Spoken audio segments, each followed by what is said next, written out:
show you a variation on the single crochet stitch that gives you an interesting effect. This is the one that I did in the first part of the video, and this is the one that I am going to show you. It's a little bit different appearance. Can you see the difference? The one on the left is a little bit smoother, and I'm using the same hook and the same yarn, but the one on the left is a little bit smoother. And let me show you how I'm doing this. I insert my hook, and instead of yarning over and pulling through, I yarn under and pull through. But then when I yarn over for the second part of the stitch, I do yarn over. So let me show you that again. Yarn under and yarn over. Yarn under and yarn over. Now the purpose for this is, for one thing, to give you this smoother appearance, but the other reason is because of the way yarn is manufactured. Most yarn is manufactured with an S twist, and when I twist this yarn up tighter, maybe you can see that there are diagonal lines that go across the yarn strand, and they go in the same angle, at the same angle as the middle of the letter S. There are some kinds of yarn that are called Z-twist yarn, and those yarns have that diagonal line going the other direction. So this is an S twist, and this is a Z twist.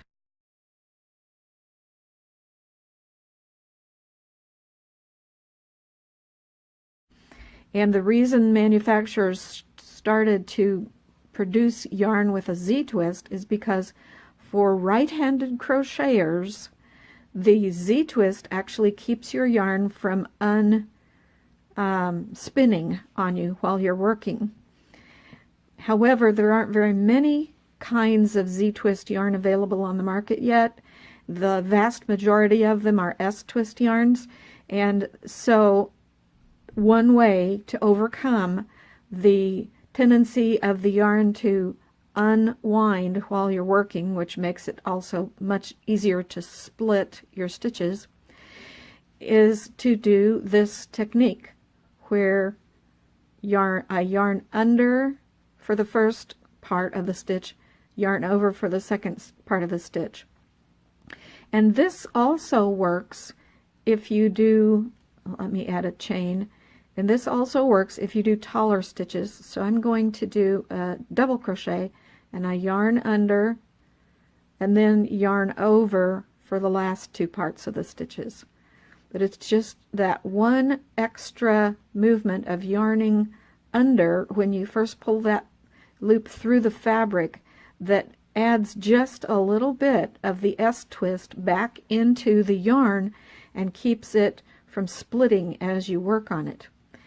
And this works for single crochet, half double crochet, and double crochet, and treble crochet.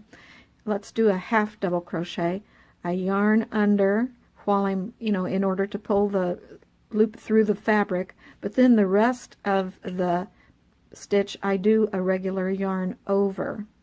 So let me show you that again. Here's a half double crochet, yarn under to pull it through, and then yarn over to finish the stitch. And let's try this with a treble crochet, and I especially like this method for tall stitches because they're the ones that I have the most trouble with the yarn splitting. So on the first yarn over, which is the one that brings the yarn through the fabric, I do a yarn under. Then for the rest of the stitch I continue on with regular yarn overs. It's just that one movement of pulling the yarn through the fabric. If you do it with a yarn under, It gives you a little bit more twist, and it keeps the yarn from splitting.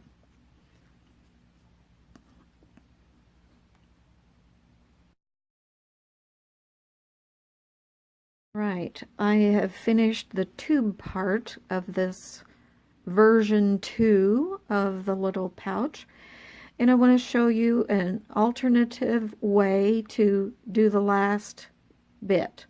I'm going to show you how to do a needle join instead of the slip stitch and chain one that leaves just a tiny little bump. I personally prefer a needle join for all my projects. However, it's not not generally taught in a beginner's level class. So this is a bonus if you're just learning how to crochet. This is not necessary and it's not conventional, but it is an alternative that a lot of people use, and I really like it. So what I did was I trimmed my yarn. Looks like I need to sharpen my scissors. And I pulled it out through the last stitch so that it's just a single strand. And then I threaded it into a yarn needle. And now I am going to close the row with a needle join instead of a slip stitch. So I am putting my needle into the same stitch that I would have used if I were doing a slip stitch, front to back, pull it through, and then back into the same stitch from which the tail is emerging, front to back, just into the back loop only, and then pull it gently until your you see nothing but V's. There's no lump from that extra chain. Now the trick is how to securely weave your end in, and what I like to do is go under this strand, which is on the back of the last stitch of the round, making sure that I don't pull it too tightly. I want to keep that V configuration. I want to keep the stitches as close as possible to the stitches surrounding it. You know what, come to think of it, that was when I went under this strand, that was the second to last stitch. So now I am going under the back strand of the last stitch of the round, and I will just find some strands to weave the end in. I'll go back and forth, excuse me, up and down, back and forth, all different directions, to make absolutely certain that this end is going to be secure. I'm not going to make you watch me do that.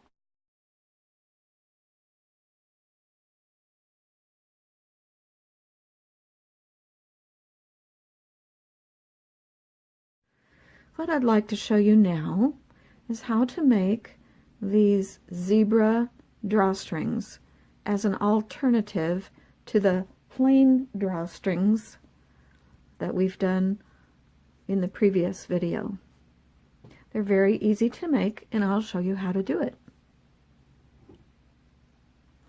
First of all, we need something heavy. So I have a bottle of distilled water. It's brand new and full. And what we need that for is to hold the yarns down while we're twisting them. Let me get that back in the view of the camera. There we go. Okay, what I've done is I've cut two pieces of yarn that are the same length, one black and one white, and they're about 24 inches long.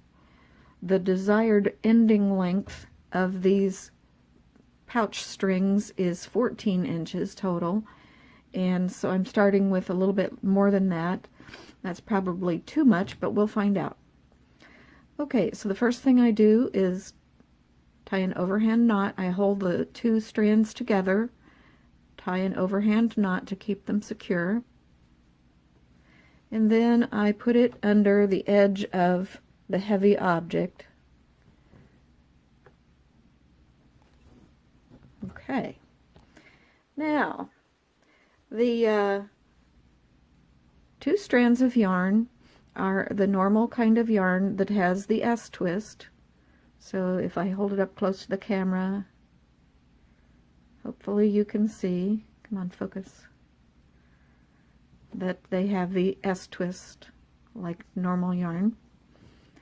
So what we want to do is twist them in that direction to make sure that they are not loosely twisted, but then we're going to wrap them around each other in the other direction. So we keep twisting them as S-twists, but we're making a Z-twist yarn out of them. And as you keep wrapping, the ends will get tangled. Just untangle them as you go and keep on going.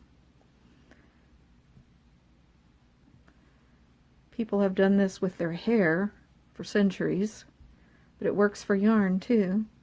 Now I wouldn't do this for a large length of yarn because it would take forever and it would be a mess. But for a small length of yarn, for something like a pouch drawstring, it's just a fine idea. It comes out really nice and it's very unique looking. You can probably buy yarn that looks like this and use it for your drawstrings, but I didn't want to make a special trip to the store for that kind of yarn, and I had black and white already, so I'm just going to make my own.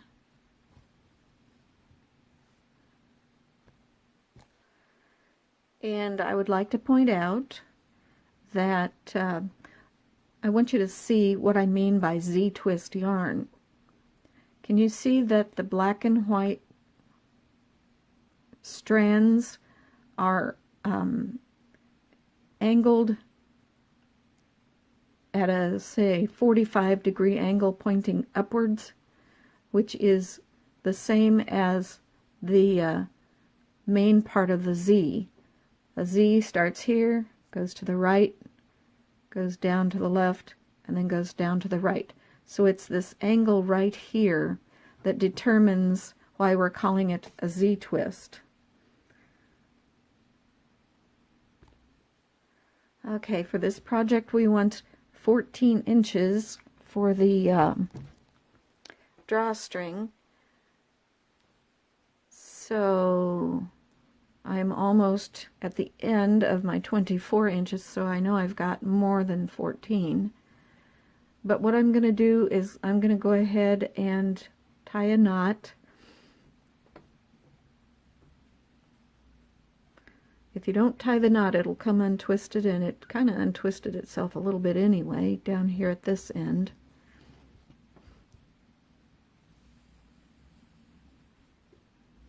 And right there.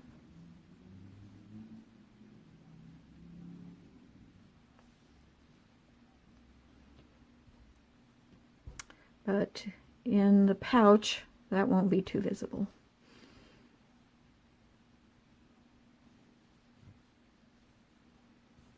And make another one just like that. You know what? That bothers me, so I am going to fix it. So I'm going to cut off this knot, put this back under the heavy object, and twist it some more.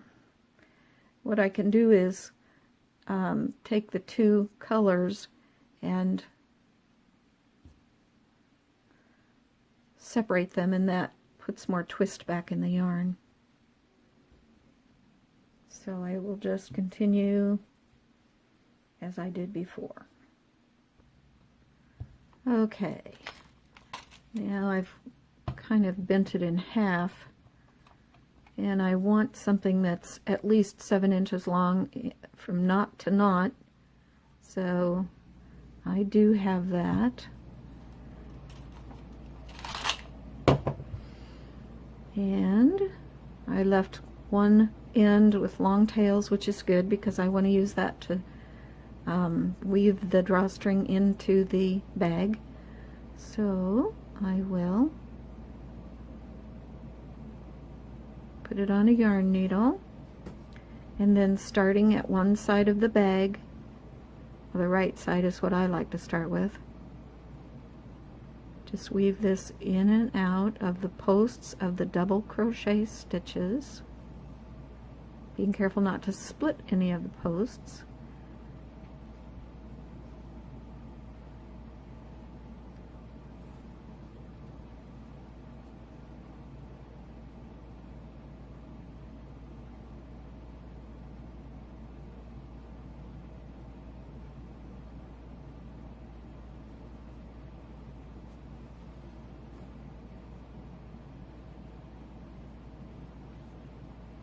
Very good. Now, of course, I need to even it up. So I'll put my fingers in the bag and pull on it until the tails are approximately the same length and not gathered too much in the bag itself. Okay. Now I could tie a large knot in it.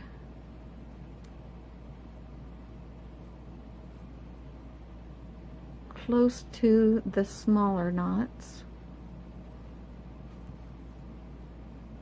and trim off the ends.